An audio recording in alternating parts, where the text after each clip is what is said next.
금리 인상 전까지 부동산 가격이 폭등하면서 많은 2030대가 비투에 나섰습니다.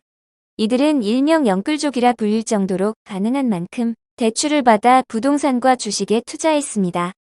심지어 가상화폐에 투자한 이들은 대출금을 모두 날리기도 했습니다. 그럼에도 그들은 대출 이자는 매달 갚아나가야 했고 결국 파산에 이른 투자자들도 상당히 많은 것으로 확인되었습니다.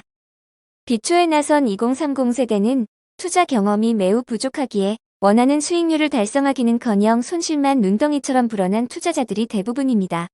다행히 부동산에 투자한 이들은 당장 손실이 크지는 않지만 매달 갚아야 하는 금액이 상당히 크기에 월급만으로는 갚기 어려운 상황에 처했습니다. 궁지에 몰린 영끌족 중 일부는 대출 이자를 갚기 위해 회사 공금에 손을 대고 있습니다. 최근에는 대출을 갚으려는 목적으로 공금을 횡령하여 주식이나 해외 도박, 가상화폐 투자 등에 사용한 남성이 구속되었습니다. 해당 남성 A씨는 적금보다 빠르게 돈을 불리기 위해 대출까지 받아 주식 투자에 나섰습니다. 그러나 오히려 손실만 불어나자 이를 만회하고자 불법 도박에 빠지게 되었고 되려 빚은 늘어나게 되었습니다. 더 이상 쓸 돈이 없어지자 A씨는 공금에 손을 대기 시작합니다. 결국 수년간 200억이 넘는 회사 돈을 횡령한 혐의로 구속되었습니다. A씨는 경찰 조사에서 도박, 주식 가상화폐 선물 옵션 투자, 게임비, 유흥비에 사용하였다고 진술했습니다. 전 세계적으로 경제 불황이 오면서 미래가 불안정해지자 요행을 바라는 이들이 많아졌습니다.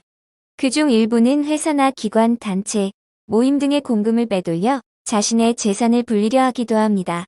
그러나 자신의 노동 또는 투자로 얻은 정당한 이익이 아닌 타인의 재산으로 이익을 취하였다면 처벌될 수 있습니다. 어떠한 행위로 다른 사람의 금전을 취하였느냐에 따라 그 죄목은 달라질 텐데요. 여러 사람이 모인 모임이나 단체, 회사 등에서 운용하는 금전은 공금이라고 하며 앞서 말씀드렸듯이 이러한 공금을 자신이나 제3자를 위하여 취하였다면 공금횡령죄로 처벌될 수 있습니다.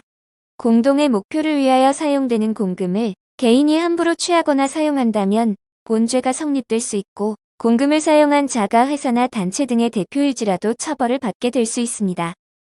공금횡령죄에 대한 정의를 자세히 살펴보면 타인의 물품이나 금전을 보관하는 임무를 가진 자가 해당 재물을 자신 또는 제3자의 이익을 위하여 취한 경우에 성립될 수 있습니다.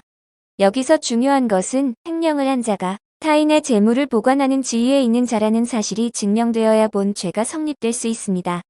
직무상의와 같은 직책을 가진 자일지라도 본죄가 성립될 수 있습니다. 이외에도 공금횡령죄 성립 요건은 바로 고의성입니다. 공금을 불법으로 취득하려는 의사를 가지고 공금을 임의로 취하거나 사용했을 때만 본죄가 인정될 수 있습니다.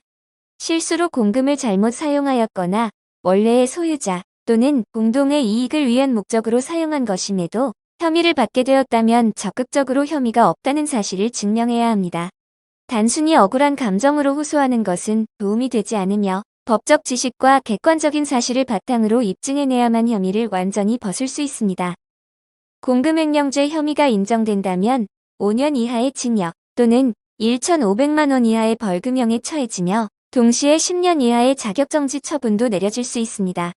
횡령한 금액이 크든지 작든지 이는 명백한 위법행위로 처벌 위기에 놓일 수 있는데요. 특히 횡령한 금액이 5억 원 이상이라면 특경법에 따라 처벌이 가중될 수 있으며 금액이 많을수록 무거운 처벌이 내려지게 됩니다. 또한 미수에 그쳤다 하더라도 처벌될 수 있다는 점도 명심하시길 바랍니다. 공금을 관리하는 직책에 있다 보면 실수로 인해 본죄에 연루되는 경우도 상당히 많은데요. 억울하게 본 혐의를 받게 되었다면 혐의를 벗기 위하여 최선을 다해야 합니다. 실형까지 선고될 수 있는 사안인 만큼 형사 전문 변호사에게 도움을 요청하여 혐의를 벗으시길 바랍니다. 각자의 상황에 따라 대응 전략은 달라질 수 있으니 관련 사건 경험이 풍부한 변호사에게 자문을 구하시길 바랍니다. 앞서 말씀드렸듯이 공금을 보관하는 지위에 있는 자라야 공금횡령죄가 성립될 수 있으니 그에 해당되지 않는다면 해당 사실을 입증하는 것이 최우선이 될 것입니다. 공금 사용에 실수가 있었다면 사적으로 사용하려는 목적이 아니었다는 사실을 객관적인 자료들을 바탕으로 입증해내는 것이 중요합니다. 본죄는 친고죄가 아니기에 상대가 고소하지 않더라도 본 혐의를 받아 처벌될 수 있습니다.